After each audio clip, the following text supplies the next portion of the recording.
बरसात को देखकर मेरा तो जी बैठा जा रहा है। कहीं ये बारिश गांव को तबाह ना कर दे। अरे शुभ शुभ बोलो भाग्यवान, भूलो मत खेत में धान की फसल लगा रखी है। देखो मनोहर क्या खबर लेकर आता है बाहर से। तभी सिर पर बोरी ओढ़े हुए मनोहर दौड़ा दौड़ा घर आता है। उसे देखते बहन किरण कहती है, क्या बात है भैया, आप हाँफ क्यों रही हैं? अरे वाह किरण, जल्दी जल्दी सारा सामान बांध लो।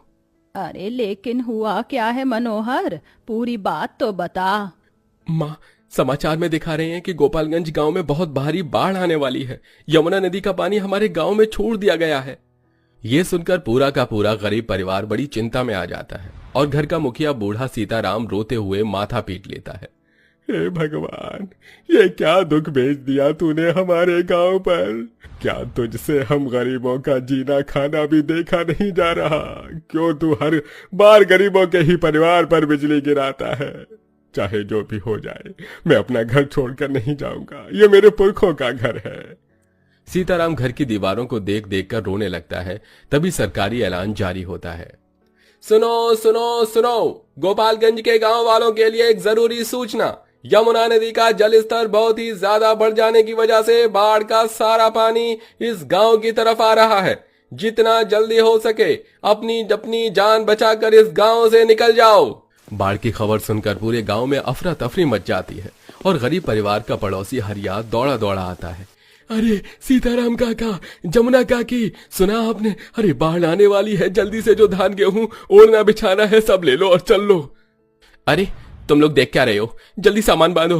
बाबूजी चलिए, हम इस घर के लिए जान दांव पर नहीं लगा सकते। जान सलामत रहेगी तो घर फिर बन जाएगा। तभी बिजली चमकती देखकर रेवा की 6 साल की बेटी मुनिया डर से थर थर कांपने लगती है। किरण बुआ, मुझे डर लग रहा है। तभी तूफान में उनका घर भी डगमगाने लगता है, जिससे परिवार के दिल की धड़कन और तेज बढ़ जाती है। दादाजी देखिए, हमारा घर तो हिल रहा है। क्या हम सारे के सारे इसमें मर जाएंगे? मेरा आने वाला छोटा बाबू भी मर जाएगा। ये सुनते ही रेखा की आंखों से आंसू बहने लगते हैं। नहीं बिटिया, हम में से कोई नहीं मरेगा, ठीक है? हिम्मत करते हुए पूरा परिवार सामान बांधने लगता है। इतनी देर में बाढ़ का पानी तीव्रता से गोपालगंज गांव के अंदर घुस आता है और उनके घरों में भर जाता है। किसानों की खेती बाड़ी बाढ़ में डूब जाती है। कई परिवारों के घर उजड़ जाते हैं और बहुत संख्या में परिवार मारे जाते हैं और गरीब परिवार भी बाढ़ की चपेटों में आ जाते हैं। सब कोई एक एक करके घर से बाहर निकलिए। माँ, बाबूजी, किरण, चलो निकलो जल्दी।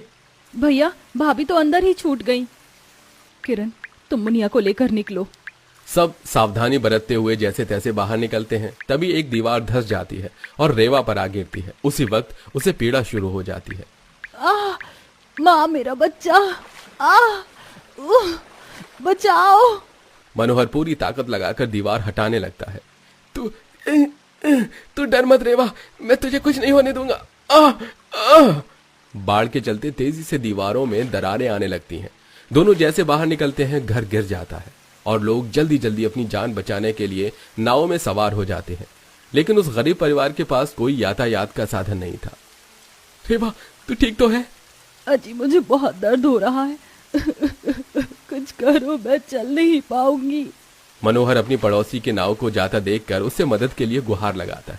हरिया भाई, मेरी पत्नी बड़ी पीड़ा में है, तुम्हें तो पता है वो पेट से है, उसे अपनी नाव में बिठा लो। अरे ठीक है मनोहर भाई, तुम लाओ भाभी को। लेकिन तभी हरिया की पत्नी सुभद्रा उसे मना कर देती है। अरे बौरा गए हो क्या, देख नहीं रहे हमारे नाव में पहले से ही सामान भरा पड़ा है। चलो नाव खींचो। हमको माफ करो मनोहर भैया, हम तो खुद अपने रिश्तेदारों के यहाँ जा रहे हैं। आपकी पत्नी को कहाँ कहाँ ढोते फिरेंगे।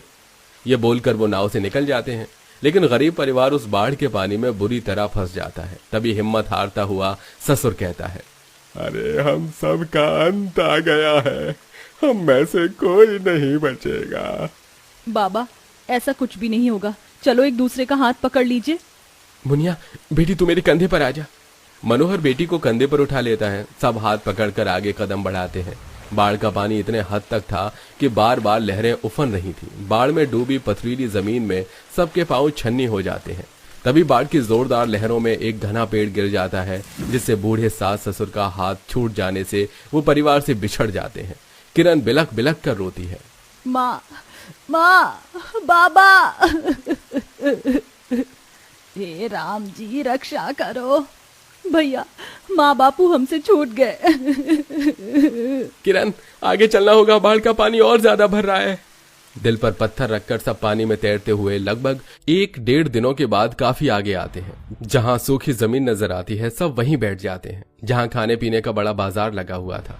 कहीं गर्मा गर्म पकौड़े बिक रहे थे तो कहीं भुट्टे सिके जा रहे थे, और ठेलों पर गरम गरम दाल चावल बिकता देखकर भूख से मचलती हुई मुनिया ने कहा, पिताजी मुझको जोर की भूख लगी है, खाना चाहिए। ठीक है बिटिया, मैं कुछ खाने को लाता हूँ। मनोहर दाल चावल बिकता देखकर ठेले वाले के पास आता है। आओ आओ भाई, गर्मा गर्म दाल चावल पापड़ खाओ। भैया, एक थाली खाना दे दो। ये लो भाई, 50 रुपए हो गए। ये सुनते ही लाचारी के भाव से मनोहर ने डबडबाती आंखों से कहा, भाई मेरे पास देने के लिए पैसे नहीं है, मेरा गांव बाढ़ में डूब गया, परिवार वाले भूखे हैं, ये खाना दे दो। अरे फ्री का आ रहा है क्या, जो ऐसे दे दे, चल भाग यहाँ से। ठेले वाला किसी निर्दय की तरह उसके आगे से निवाला छीन लेता है और दुत्कार कर उसे भगा देता है।